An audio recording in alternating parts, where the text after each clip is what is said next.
Hello everybody, my name is Karen Weinman. Thank you for joining me and interacting with this talk. I'd like to introduce myself and talk a little bit about what I do in my background and to touch on some delicious topics and hopefully on the way get you to think a little bit more about what you're made up of. You know, who are you? Where are you conscious? So a lot of delicious topics on the way. So first of all, I call myself an energy therapist. I'm also a teacher. I facilitate groups, and basically I suppose I facilitate people to transform their lives, to find out where they're blocked, to find out why, and to find ways to bring more consciousness into their everyday living. And I offer tools and skills and community. Very often they don't have anyone to talk about and talk to about it, and then we can connect, but also with groups. It's being with like-minded people who understand, who've also been lost and are trying to find their way. So I've talked about consciousness in quite a few places. You know, finding consciousness within us, the consciousness in the group. What is consciousness?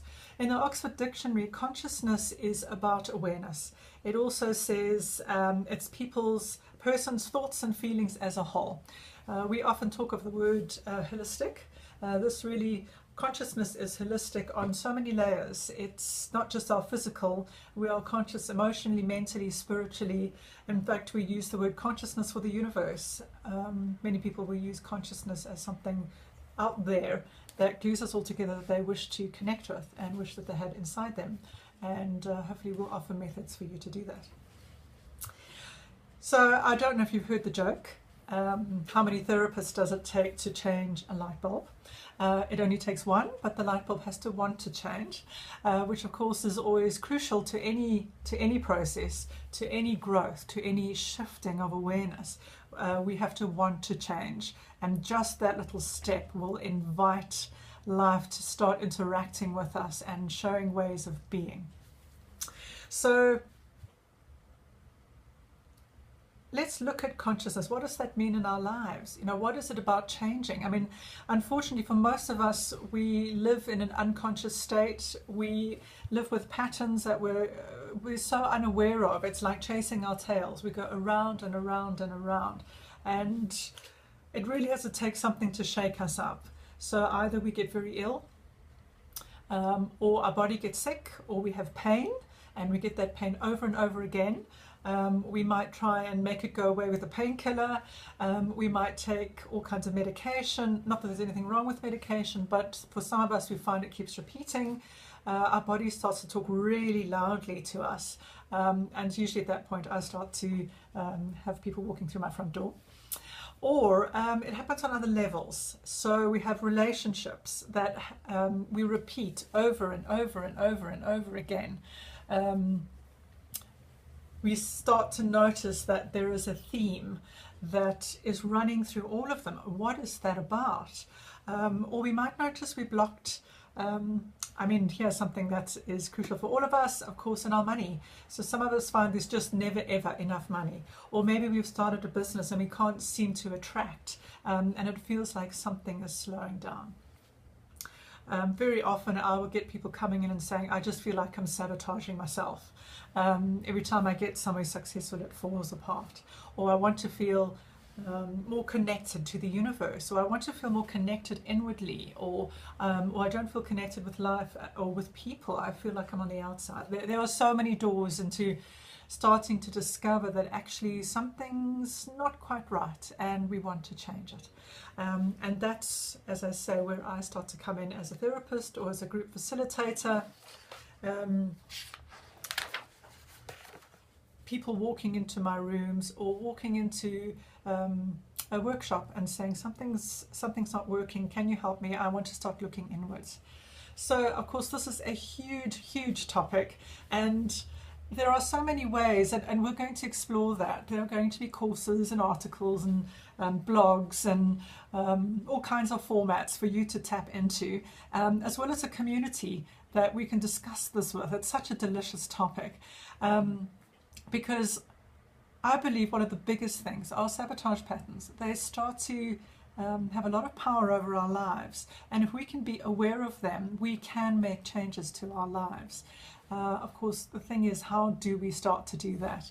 Now, for people who physically come to see me, I use something called kinesiology, which is all about muscle testing the body. There is a way to chat directly to the innate intelligence of the body and to get yes and no answers, so we can actually ask things.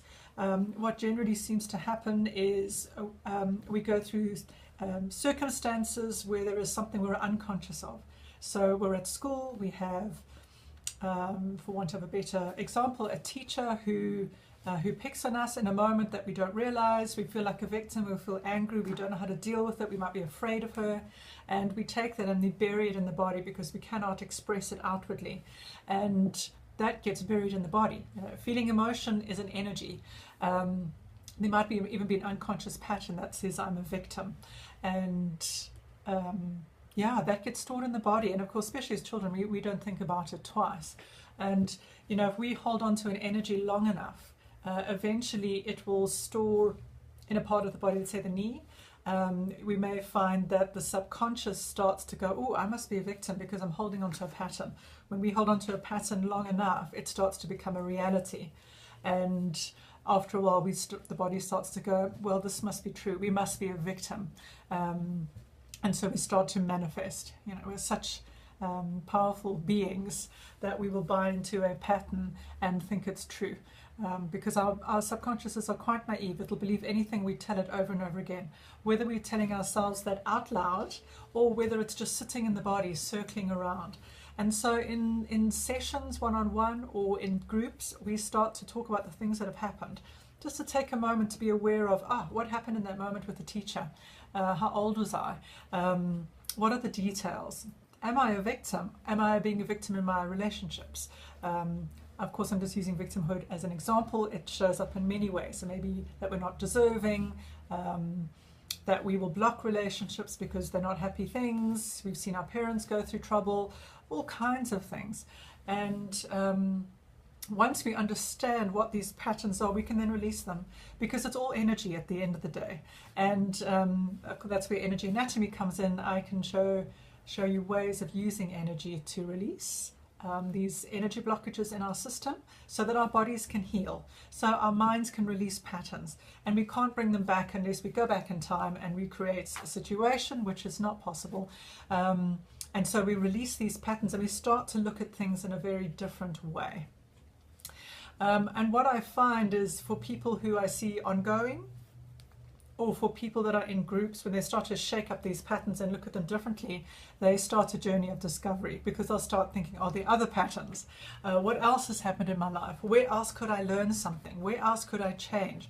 What do I want from an inner place?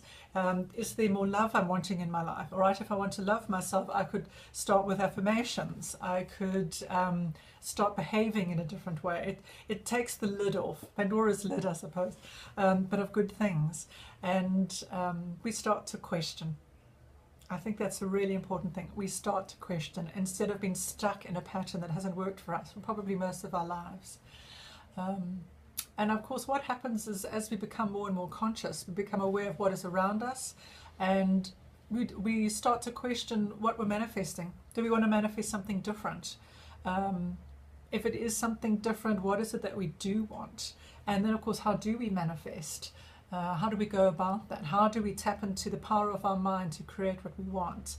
And how do we manifest from a place that is true within us, and not just something that comes from the outside about how we should be? So as you can hear, it brings up a lot of delicious points. And yes, that's what we're going to explore.